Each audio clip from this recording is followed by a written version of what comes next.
Seni budaya, Pak. Nah, ini untuk materi seni budaya. Langsung saja ya. Aku mulai. Assalamualaikum warahmatullahi wabarakatuh. Waalaikumsalam warahmatullahi wabarakatuh.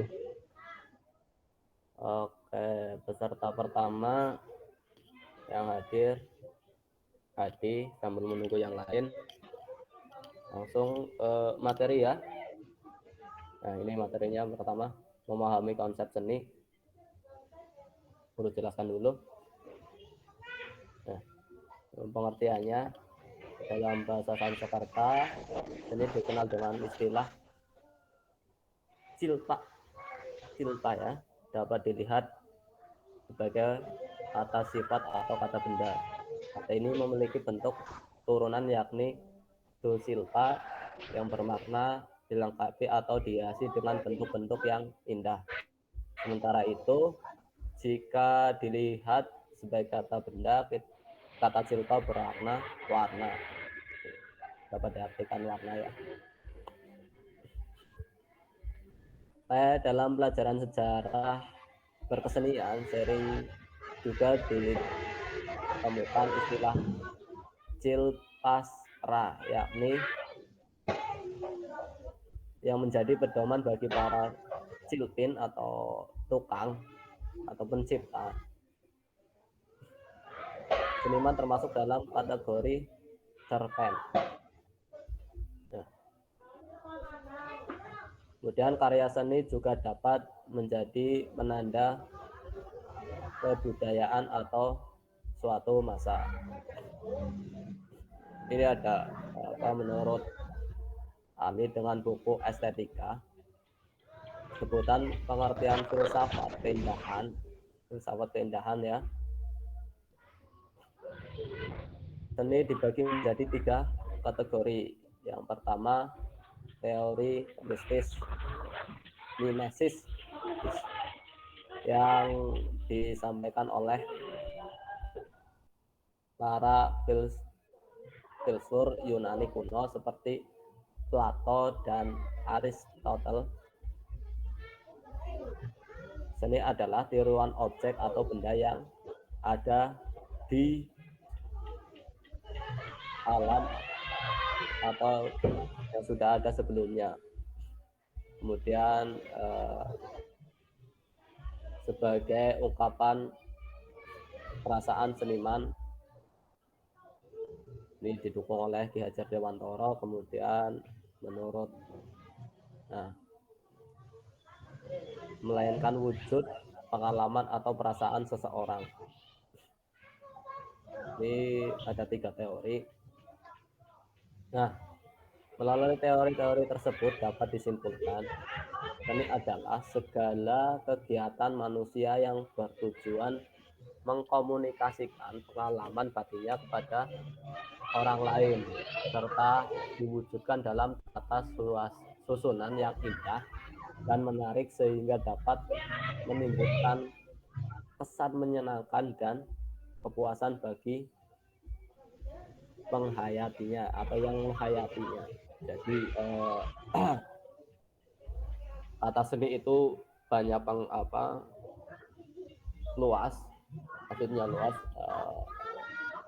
Ada mengartikan suatu keindahan, bahkan belahan jiwa dan lain sebagainya. Yang notabene itu indah, itu adalah seni ya.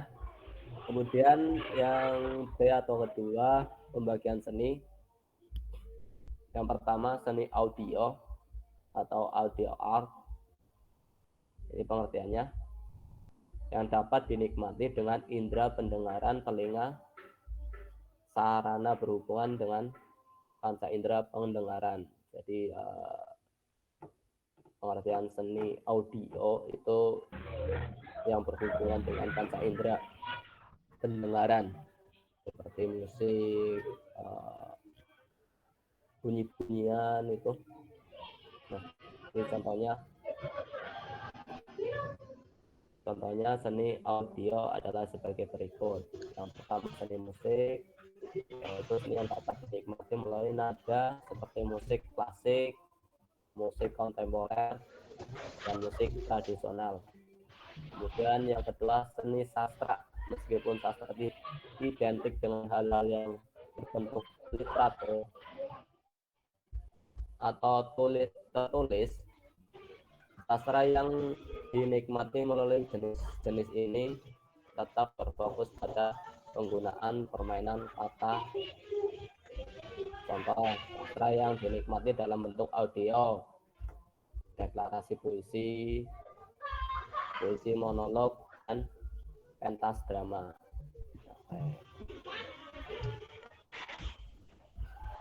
Kemudian ada seni yang dinikmati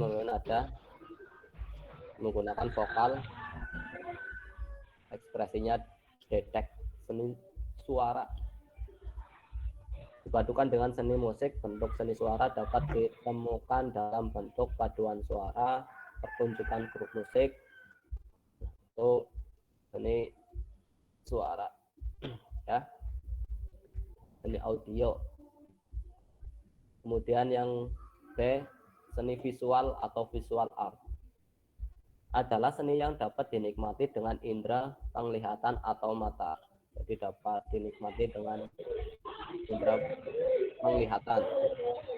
Nah, ada dua jenis. Yang pertama, seni dua dimensi yang meliputi garis, cahaya, warna, bentuk, dan gerak. Contoh seni rupa dua dimensi adalah seni lukis, seni grafis, fotografi, kaligrafi. Itu contoh seni rupa dua dimensi. Kemudian seni tiga dimensi yang meliputi ruang dan wujud yang dapat dirasakan langsung, baik dengan cara dilihat maupun diraba.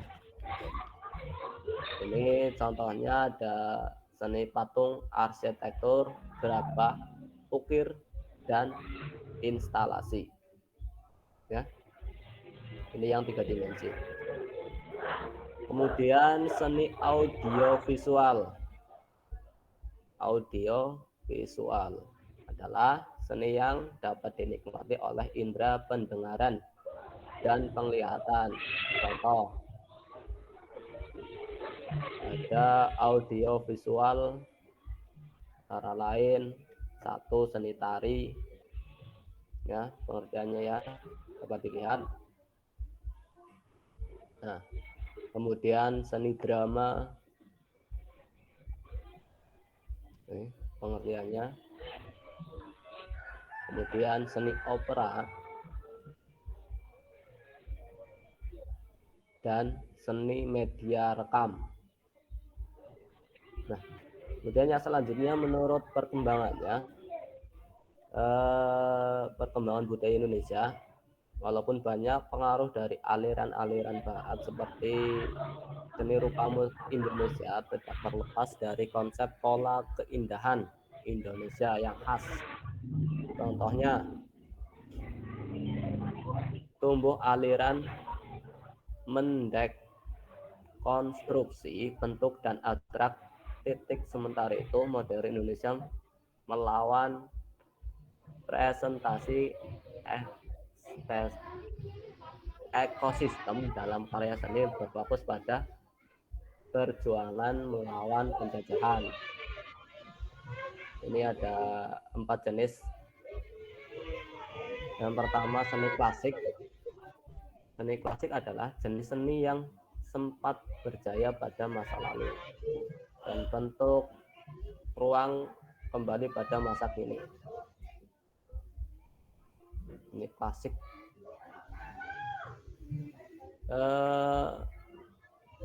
Ini berkembang pada zaman kerajaan Hindu-Buddha sekitar abad ke-4 dan abad ke-17. Ini bisa diwujudkan dalam bentuk relief pada candi-candi yang ada di Indonesia. Kemudian ada seni tradisional. Bentuk seni ini berdiri dari masyarakat atau suku bangsa tertentu yang diwariskan dan dijaga secara turun-temurun. Kemudian seni modern ini sekitar abad atau tahun 1970-an sampai 1970, 1870 sampai 1970 ini masuknya masyarakat Eropa ke industri pada era ini. Nanti Pak Guru share untuk materinya, dapat dilihat atau dibaca kalian masing-masing. Kemudian seni kontemporer. Nah, selanjutnya fungsi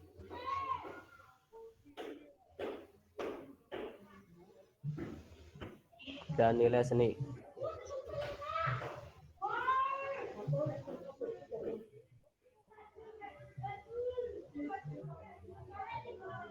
Dulu ya. Ada pertanyaan? Adi? Mboten, Pak. Insya Allah paham. Oke,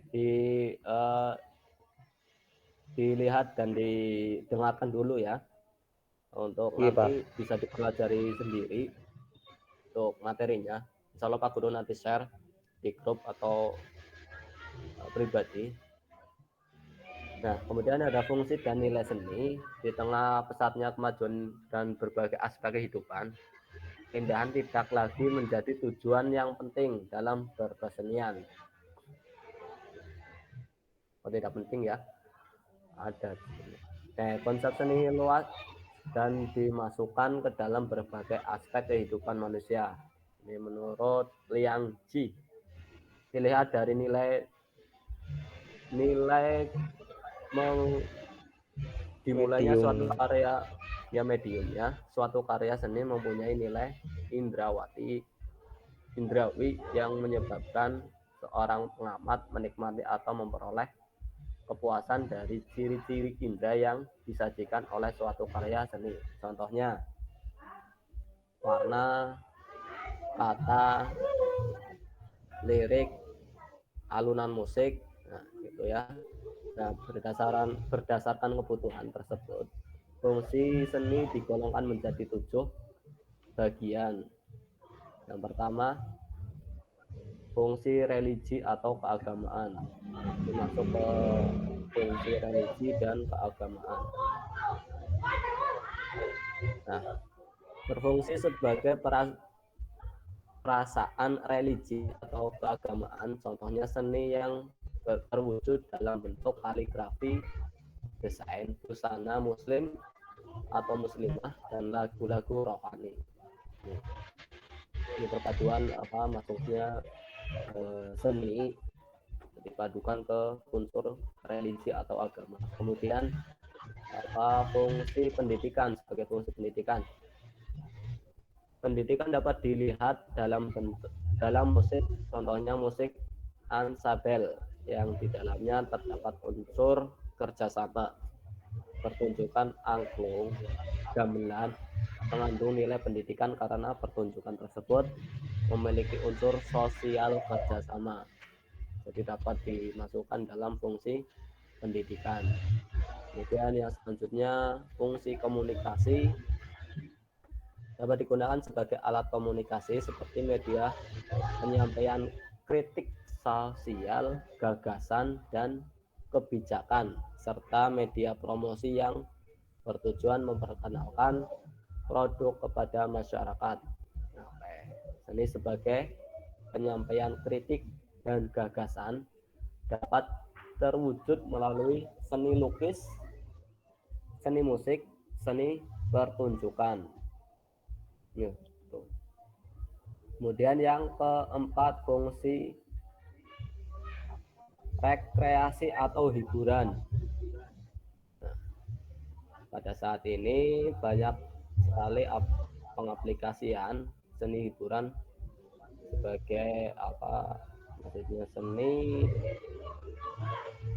yang disebabkan fungsi seni sebagai sarana melepaskan kejenuhan atau mengurangi kesedihan.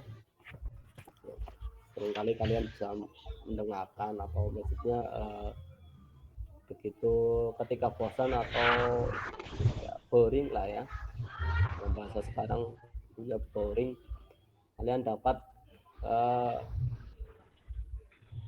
mendengarkan musik atau menonton video ini sebagai sarana hiburan. Kemudian fungsi artistik sebagai media ekspresi seniman dalam menyajikan karya-karyanya, liter digunakan untuk kebutuhan komersil seperti musik kontemporer, seni rupa kontemporer. Dengan kata lain, pertunjukan seperti ini merupakan seni yang tidak bisa dinikmati pendengar atau pengunjung secara luas. Ini hanya kalangan tertentu yang menginginkan. Kemudian ada fungsi guna dan seni terapan. Nah, karya yang dibuat tanpa memperhitungkan kegunaan dan hanya diciptakan sebagai media ekspresi disebut sebagai karya seni murni atau tertentu, berbeda dengan karya seni terapan. Dalam proses penciptaannya berfokus pada aspek kegunaannya, jadi hanya berfokus pada kegunaan. Kemudian fungsi kesehatan atau terapi masuk ke ini dapat dicontohkan pengobatan sebagai penyedia penyakit, misalnya menderita banyak ini psikologis. Musik seringkali digunakan dalam sesi terapi ya.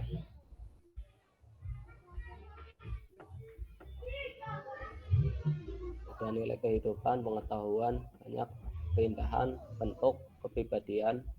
Nah, saya sampai sini ada yang ditanyakan tadi? Belum? Lanjut? Boten Pak. Oke. Lanjut. Kemudian ada konsep seni ditinjau dari aspek fisik, isi, estetika, dan nilai. Pertama, aspek fisik. Yang A, karya seni 2 dimensi. Ya, yang tadi 2 dimensi apa? Seperti lukisan, foto, ya, itu karya seni 2 dimensi. Karya seni dapat disebut atau dikategorikan dalam seni 2 dimensi. Kayak ini pengertiannya ada panjang dan lebar, jadi hanya dapat dinikmati dengan sudut pandang arah depan, sejajar, bidang datar.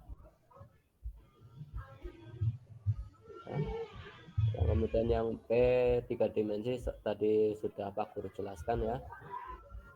Nah, kemudian ada yang pertama tadi aspek fisik, kemudian yang kedua aspek isi. Aspek isi merupakan gagasan atau tema yang menyumbang makna dari sebuah bentuk karya seni. Karya seni sangat bergantung pada persepsi penikmat atau publik. Seni yang memicu timbulnya komunikasi lewat karya seni. Jadi komunikasi juga dapat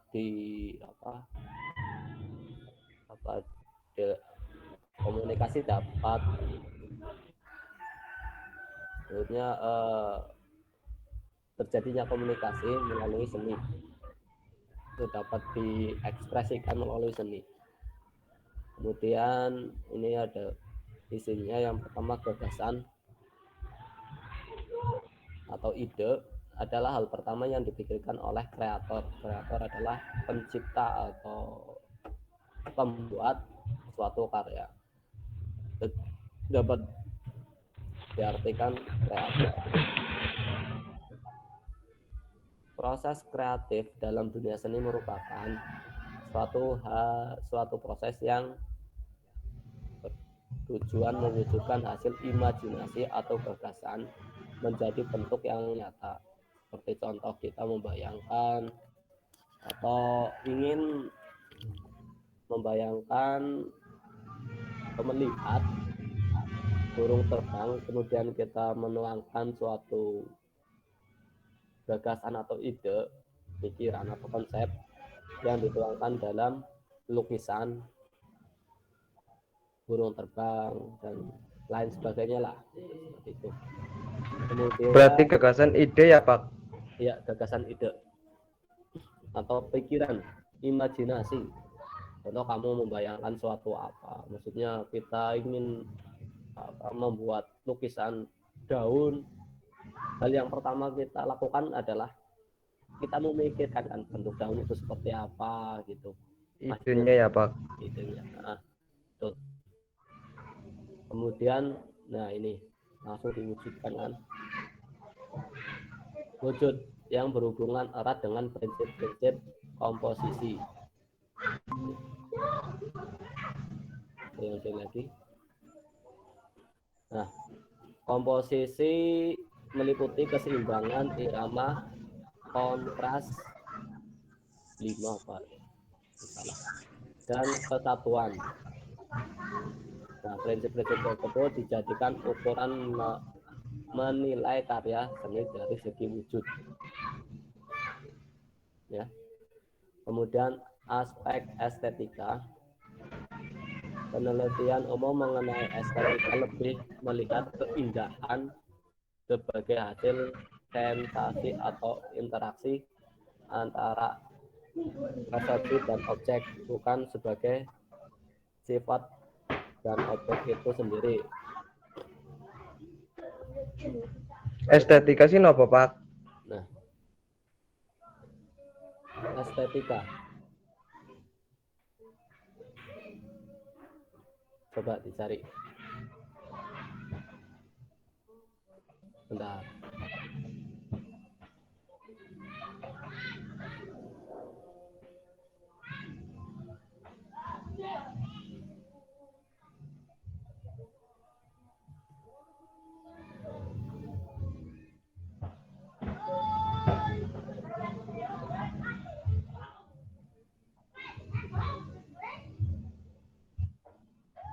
Nah, estetika dapat diartikan tentang proses dan aturan dalam menciptakan karya seni yang diharapkan dapat menimbulkan perasaan positif bagi orang yang melihatnya dan merasakannya. Ini estetika. Pengertiannya mempelajari tentang proses dan aturan. Ya, proses dan aturan menciptakan suatu karya seni. Ya, seperti itu. Iya Pak.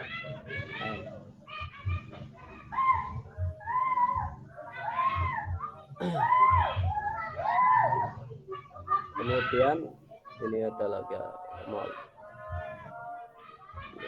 ini ada kemampuan estetis, ya, masih di estetika.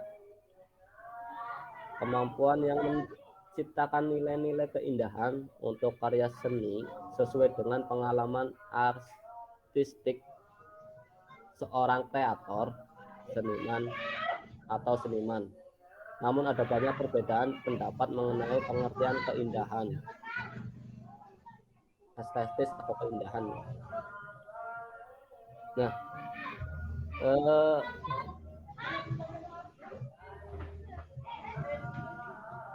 ini adalah perbedaan pendapat tersebut kemudian melahirkan dua teori, yakni teori objektif dan subjektif. Teori objektif sebagai petani yang dapat ditemukan pada suatu objek atau karya seni dengan ciri-ciri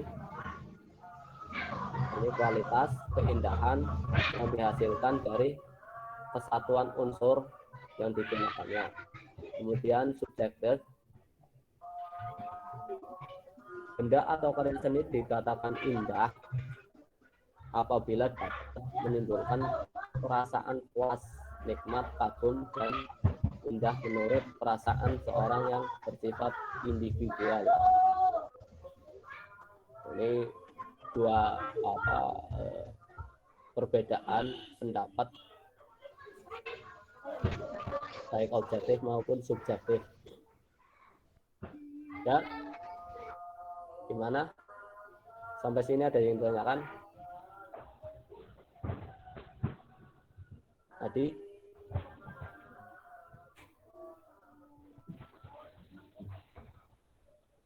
yang lain?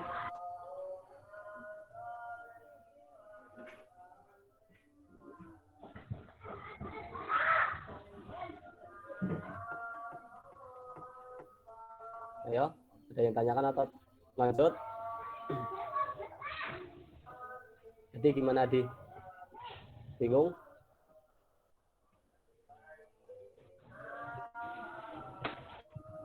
Insya Allah paham, Pak. Paham.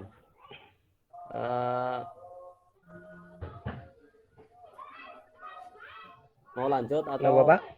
mau lanjut atau sudah dulu? Buatan, Pak. Lanjut lagi atau sudah?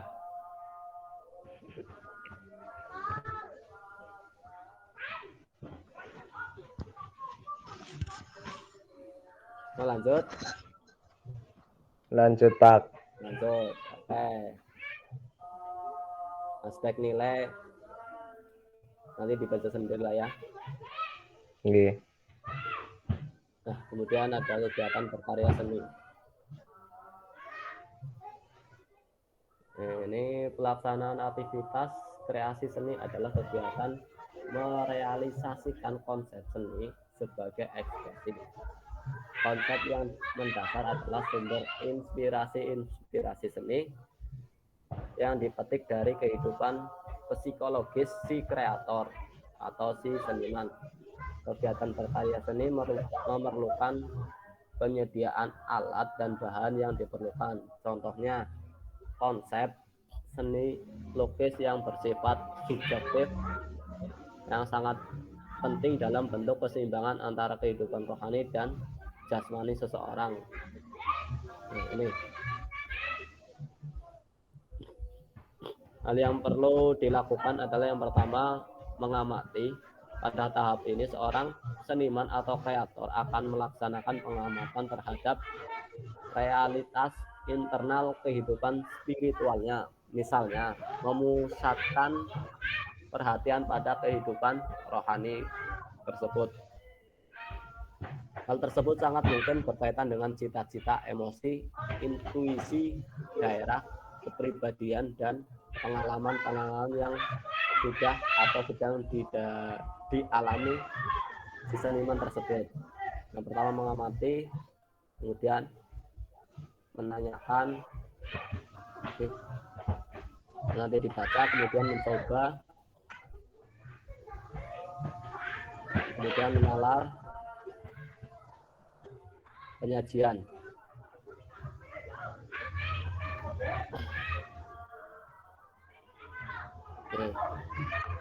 Penyajian karya seni lukis.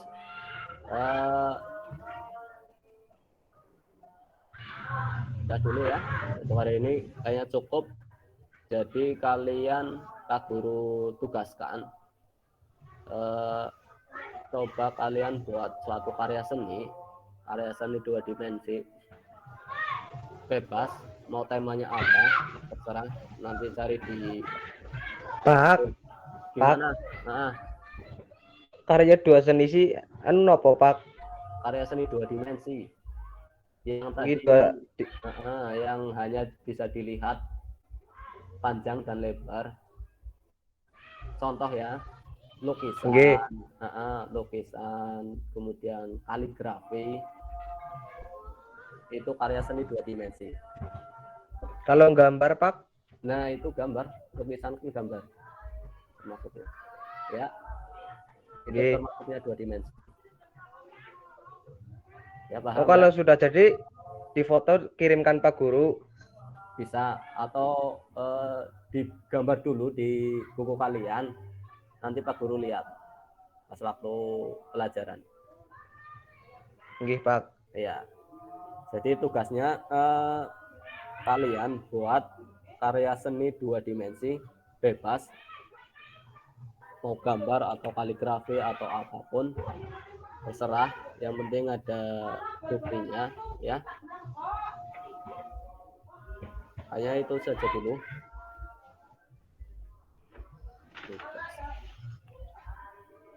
buat contoh karya seni 2 dimensi.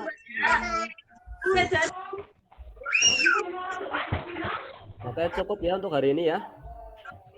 Ada yang ditanyakan?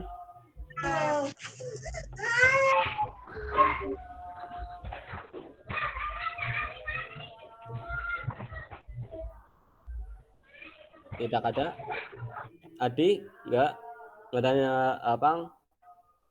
Mau tanya lagi? Halo, halo. Halo?